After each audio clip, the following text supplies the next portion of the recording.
قرآن مقدس کی ایک آیت کریمہ میں نے تلاوت کرنے کا شرف حاصل کیا.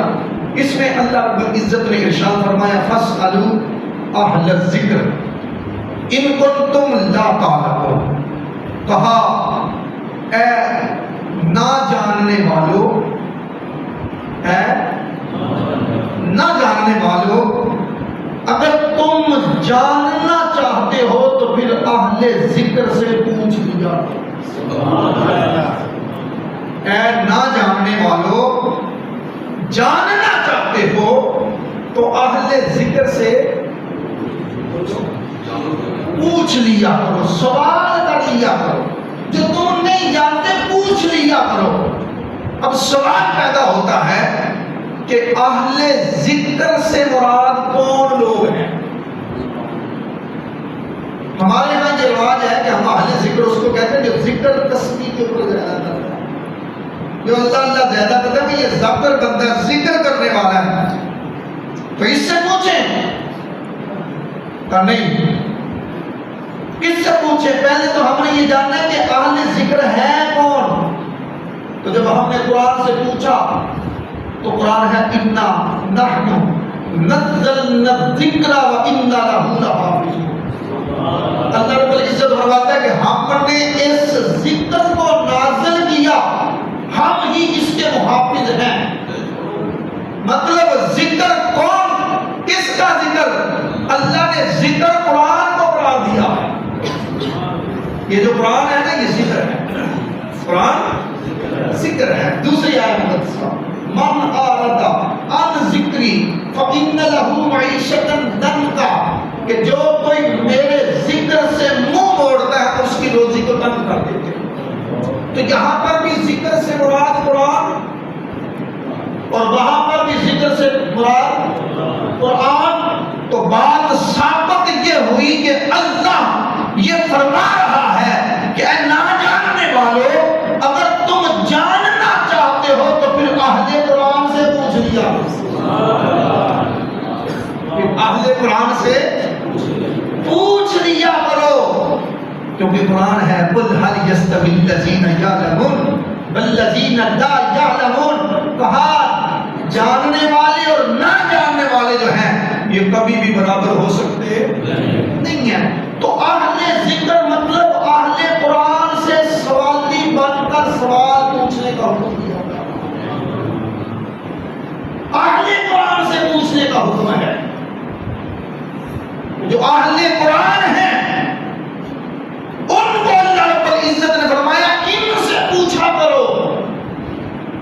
اور خدا کی قسم حضرت عبداللہ ابن عباس، اللہ اکبر کبیرہ، یہ وہ عبداللہ ابن عباس ہیں کہ جو فرماتے ہیں اللہ رب العزت نے قرآن کا علم مصطفیٰ کو عطا فرمایا، اور پھر مصطفیٰ نے مولا کائنات کو قرآن کا علم عطا فرمایا، اور پھر مولا کائنات نے عبداللہ ابن عباس کو قرآن کا علم عطا فرمایا. عبداللہ ابن عباس تو بتا تم نے مولا کائنات سے کیا سیکھا ہے؟ تو عبداللہ ابن عباس فرماتے ہیں لوگوں، میرا در کوڑا گم ہو جائے، چھانٹا گم ہو جائے، میں کسی سے نہیں پوچھتا، میں اللہ کے قرآن سے پوچھتا ہوں. اللہ کا قرآن میرے ہر سوال کا جواب دیتا ہے.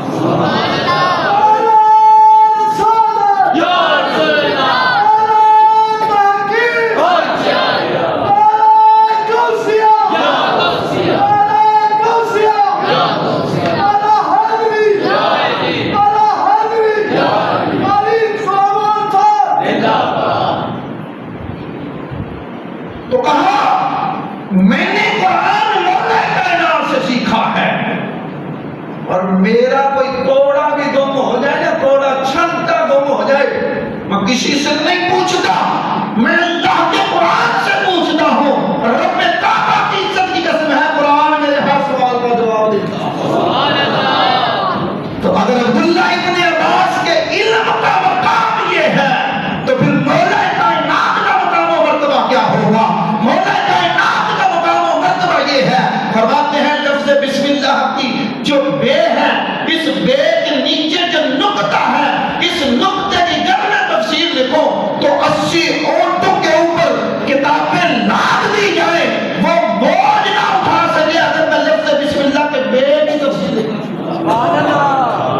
تو پھر جب مولا کائنات کے علم کا یہ مقام و مرتبہ ہے پھر جناب محمد مصطفیٰ کا مقام و مرتبہ کیا ہوگا کہ جن کے متعلق اللہ کا قرآن ہے تو علم کا معلوم تکن تعلم. اللہ نے ہر چیز کا علم مصطفیٰ کو عطا فرمایا.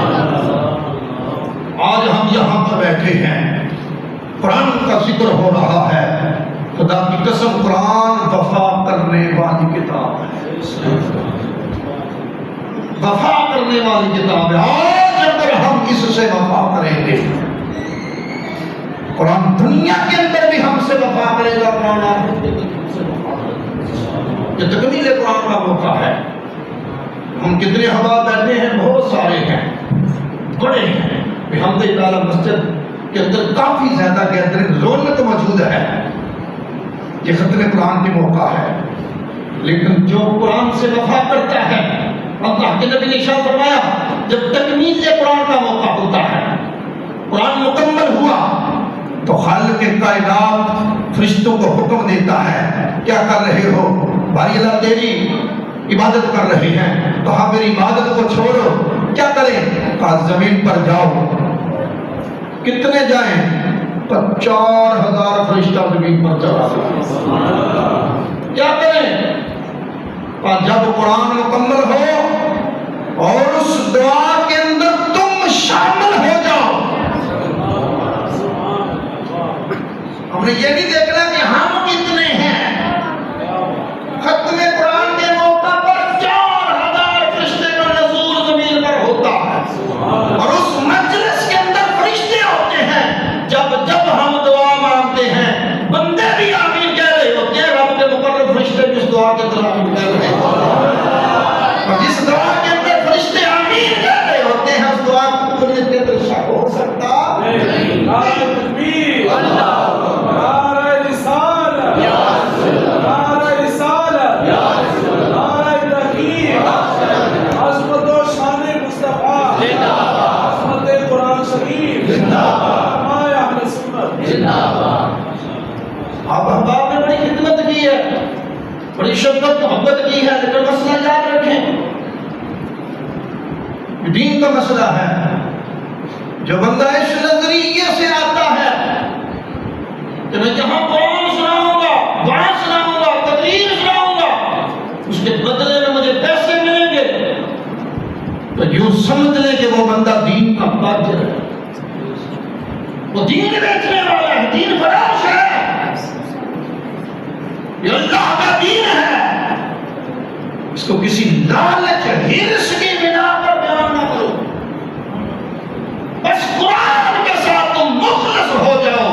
میرے استاد گرامی فرمایا کرتے تھے کہ جنگل کی کسی نکڑ پر بیٹھ کر بھی اللہ کی رضا کی خاطر تم نے قرآن پڑھنا ہے پھر دیکھنا میرا رب غیب کے خزانوں سے مدد عطا فرمائے. سبحان اللہ. اس چیز کا مشاہدہ ہم نے کیا ہے. اللہ بھائی صاحب جانتے اس حوالے سے کہ ہم ہی تعالیٰ اللہ کا بڑا خاص بدل ہے کہ ہم دور دراز شہر سے دور ایک جنگل میں ہم بیٹھے تھے.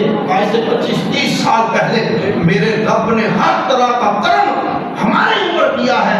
وجہ یہ ہے کہ قرآن کے ساتھ دوستی لگائی ہے. میرے رب نے ہر طرح کی نعمتوں سے ہمیں ایک بڑے بزرگ ہیں آج سے 200 سال پرانے 300 سال سائیں توکل امبالوی علیہ الرحمہ. یہ حضوری بزرگ ہے کہ ہر وقت ان کی آنکھوں کے اندر بددعا کا مکڑا سمایا ہوا. سبحان اللہ. یہ حضوری بزرگ تھے.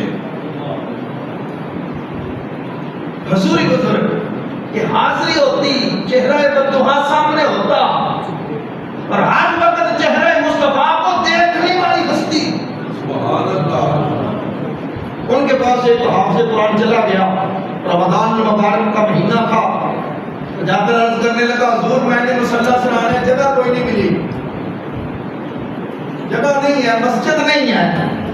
مسجدیں کم ہیں بہت زیادہ ہیں. حضور میرے لیے کوئی جگہ کا اہتمام کریں. تو وہ سائیں توکل امبالوی فرمانے لگے کوئی بات نہیں. اگر مسجد میں جگہ نہیں ملی تو کوئی بات نہیں. آپ کربلا دریا ہے نا، وہاں دریا کے کنارے جا کر ہر روز 125 پارے کی تلاوت کر آنا۔